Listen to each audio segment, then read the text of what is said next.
Setidaknya kita membandingkan, mengusulkan dan lain-lain terkait bagaimana peta jalan pendidikan di IKN. Bapak Ibu sekalian, kebetulan kalau bicara IKN ini sejak belum dipindahkan sampai Pak Jokowi pindahkan, kami sudah terlibat secara langsung, khususnya terkait yang kita bahas pagi ini.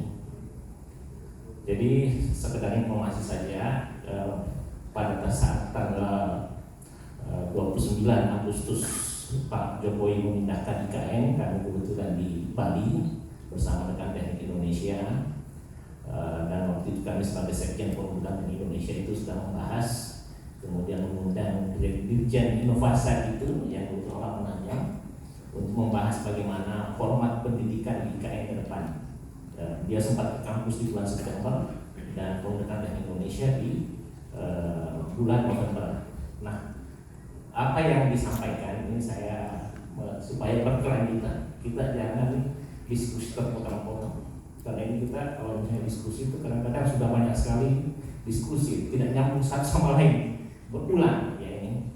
Jadi pandangan waktu itu dibahas bahwa ketika kita bicara peta jalan pendidikan di ibu kota Nusantara, waktu itu belum dipindahkan sama Pak Jokowi, ada dua hal yang disampaikan.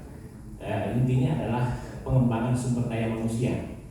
Nah, kalau bicara pengembangan sumber daya manusia, itu ada dua skema. Kalau Pak Prof tadi kan satu skema dari IKN top. Sementara pengembangan SDM ini penting dan membesar. Kalau saya sebagai pembanding atau pembahas, saya menganggap apa yang disampaikan Prof tadi benar, akan tetapi jangan lupa bahwa yang penting dan mendesak juga adalah bagaimana mengembangkan SDM yang ada. Waktu itu ada skema seperti ini, bahwa untuk yang dasar kita tadi tidak disinggung juga pola pendidikan Jepang dikaitkan dengan Pak Moderator tadi yang bicara terkait karakter. Di Jepang itu anak-anak ketika mau mulai TK, SD itu mulai dari pendidikan karakter, bagaimana disiplin, bagaimana budaya dan lain sebagainya, membuat mereka menjadi unggul ke depan. Karena ini tantangan bangsa kita. Ya, jadi dia dua poin. Satu, menerima apa yang disampaikan Pak Prof. Di sisi lain bahwa penting dan mendesak untuk kita lakukan. Di zaman tim transisi, di saat saya masih tim transisi di IKN, saya memang menganggap apa yang perlu dilakukan adalah pengembangan SDM yang utama. Waktu itu untuk tingkat mahasiswa, kami mengusulkan ini yang paling utama kan sarana prasarana. Konsep yang hebat tanpa sarana prasarana yang bagus itu tidak mungkin. Nah, waktu itu saya bilang kita ikut pola Jepang dan Rusia ketika mau mengembangkan negaranya.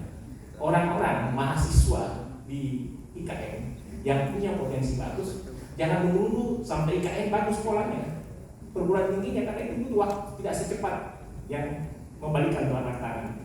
Kini mereka kampus-kampus terbaik, tidak ada masalah. Melalui pola beasiswa, saya pernah menyampaikan dulu, tidak susah menjadikan orang yang berdampak dan keluarganya diberi beasiswa. Karena di IKN banyak proyek yang butuh CSR, banyak proyek yang punya penghasilan banyak. Sebagai contoh, kami di Unio sendiri ada salah satu perusahaan yang mampu memberi mandirian untuk beasiswa. Itu yang kedua ya. Jadi karena saya kaitkan dengan karakter Prof. Ya. Terus kalau kita bicara pendidikan, tadi Pak Prof menyampaikan diawali dengan landasan filosofi, landasan sosiologis, dan lain-lain.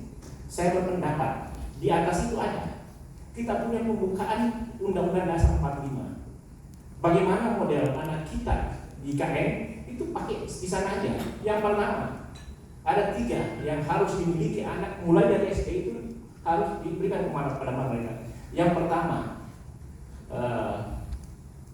dia harus punya keinginan bahwa ketika besar nanti adalah memajukan itu di tujuan kalau memajukan kesejahteraan umum, dia sudah harus bahwa saya harus bermanfaat bagi masyarakat. Itu dia harus dia pikirkan untuk anak-anak kita. Jadi yang kedua, bahwa dia harus cerdas. Nah, ini cerdas ini yang perlu ditekankan, bahwa anak-anak di IKN nanti itu harus diarahkan untuk menjadi manusia cerdas. Kalau orang bertanya manusia cerdas yang seperti apa? Cerdas intelektual dengan ilmu yang ada, cerdas finansial, sejak kecil sudah harus diajarkan bahwa dia harus punya model usaha. Cerdas spiritual, dia harus cerdas berdasarkan agama yang dianutnya. Cerdas emosional, dia harus pintar bergaul. Itulah yang dimaksud. Jadi memajukan kesejahteraan umum, mencerdaskan kehidupan bangsa. Dan yang ketiga, tantangan kita ke depan adalah terpecah belah. Ancaman perang dunia ketiga adalah cinta damai. Itu prinsip dasar yang Undang-Undang Dasar 45 yang dilakukan. Kemudian saya juga menyampaikan bahwa meskipun saya sekarang berdiri di sini dalam kapasitas sebagai rektor Balikpapan, saya juga akan menyampaikan tadi itu dari perspektif sebelumnya, kami punya Kalimantan University Consortium. Jadi sebelum IKN dipindahkan, Pak Jokowi belum pindahkan, kami rektor-rektor yang ada di Kalimantan itu merumuskan konsep pendidikan yang ada di Kota Nusantara. Ya. Salah satu di antaranya kami buat dalam salah satu tulisan, kemudian dikomentari satu kepala otorita IKN. Saya bilang bangun jiwanya, bangun badannya. Ya. Jadi sekarang saya menyadari betul otorita IKN itu kurang dana yang diberikan untuk pengembangan SDM atau orang. Padahal itu yang paling penting. Kalau misalnya infrastruktur bisa puluhan ribu, kenapa pengembangan orang itu tidak? Nah, yang ketiga yang saya mau sampaikan juga, nah judulnya tadi bahwa kita akan membangun IKN, saya sempat baca contohnya, itu adalah kota dunia untuk semua. Itu sudah bagus. Berarti dia sejak dini ada beberapa pendidikan yang berdasarkan misi IKN. Yang pertama kalau bicara kota dunia untuk semua itu punya turunannya adalah kota dunia berkelanjutan. Jadi ini anak-anak sudah harus diajarkan cinta lingkungan sama dengan jadi kita satu komitmen ya, tidak boleh merusak lingkungan, terus inklusif dan ini memang itu konsepnya. Yang kedua, pusat ekonomi masa depan. Meskipun kita tahu IKN itu sudah pusat ekonomi saat ini ya. Nah, artinya apa? Itu anak-anak peserta didik kalau memang kita ingin mengembangkan mereka sebagai orang warga IKN, maka dia sudah harus tahu lihat potensi bahwa IKN Nusantara yang dia tinggal itu punya potensi besar untuk dikembangkan. Dia harus diajar kepada bahwa inilah potensi-potensi yang ada. Yang ketiga, kita tahu bahwa simbol identitas nasional, mereka harus berjiwa Bhinneka Tunggal Ika. Yang itu terus saya lanjutkan lagi, ini saya komentari. Nah, tadi ada beberapa, ada Nelson Mandela, ada Lee Kuan Yew. Saya malah sangat tertarik, spesial pada Ki Hajar Dewantara. Ki Hajar Dewantara di masa dia itulah dia yang mencetuskan pertama kali Merdeka Belajar, yang kemudian dilengkapi oleh tadi menjadi kampus Merdeka. Merdeka Belajar dia bilang begini, prinsipnya begini. Jadikan siapa saja bisa jadi guru, dia tidak mesti formal. Nah, apa maknanya seperti ini? Anak-anak di kita harus menjadikan contoh orang-orang di lingkungannya, ya kan, gurunya dan lain sebagainya, ya. Jadi itu sama konsepnya, lingkungan sekolah sama. Kemudian ini satu yang harus kita catat. Ini saya kasih contoh ya di kedeputian lingkungan itu kadang-kadang diskusinya mereka itu berulang-ulang, ya. Kadang-kadang sudah bicara ketahanan pangan 2019, dia bicara ketahanan pangan di 2020-an. Ini kalau ini saya suka seperti ini. Jadi sekedar penyampaian kepada Prof juga, konsep IKN ini adalah salah satu yang luar biasa. Kenapa saya bilang sesuatu yang luar biasa? Mulai dari visi, misi, tujuan, key performance indicator sudah tahun 2045 ada.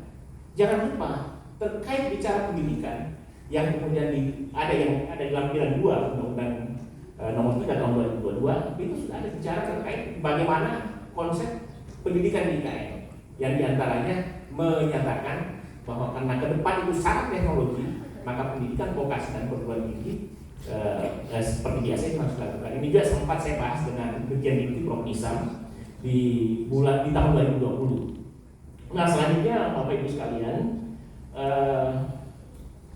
kami setuju dengan bagaimana menuju pendidikan IKN memang perlu konsep pembentukan taskforce, penyamaan persepsi dan lain sebagainya. Hanya memang harus konsepnya plan, do, check, action. Jangan buat rencana tidak ada yang ngecek sehingga pencapaian tidak akan tercapai. Kemudian ada lagi yang disampaikan oleh moderator terkait smart school, green school, inclusive school. Saya rasa itu sudah termasuk di dalam konsep yang IKN secara keseluruhan, bahwa ke depan kalau kotanya smart pasti sekolahnya juga smart. Nah, yang ini saya mau sampaikan, kalau tadi saya menekankan bahwa ujungnya satu saja, kecerdasan. Anak IKN itu harus cerdas. Bagaimana caranya? Apakah dengan sekolahnya atau disekolahkan? Itu satu. Terus yang kedua, kami ingin bahwa tantangan ke depan kan itu apa ya? Misalnya saya cari benchmark saja di Kalimantan Timur, mereka akan bergaul bahasa Indonesia kurang. Itu kan kita lihat. Kemudian mereka akan bergaul, pengetahuan teknologinya kurang. Jadi apa yang kurang ini akan kita penuhi di ibu kota Nusantara. Makanya saya mengusulkan supaya sekolah itu sukses, maka sekolah ke depan apakah itu SD, SMP, SMA maupun perguruan tinggi itu hendaknya dijadikan yang pertama, dia menjadi kawasan intellectual school, intellectual zone, jadi zona intelektual. Apa maknanya? Bahwa anak-anak ini ke depan meskipun mereka belajar, mereka harus mampu menuliskan apa yang dia ketahui. Yang kedua, menjadikan sekolahnya atau kampusnya menjadi integrity zone. Dia menjadi tempat pembelajaran, ya. Dia menjadi tempat contoh integritas yang sekarang secara nasional sudah ada di pendidikan ataupun di pemerintahan. Yang ketiga, industrial zone. Jadi anak sejak kecil SD, SMP, SMA sudah diajarkan bahwa mereka selain misalnya mau jadi PNS ke depan, dia harus punya bakat bisnis yang mumpuni. Dia bisa mengembangkan industri yang ada di IKN dan home industry yang ada di IKN. Yang kemudian keempat, dari intelektual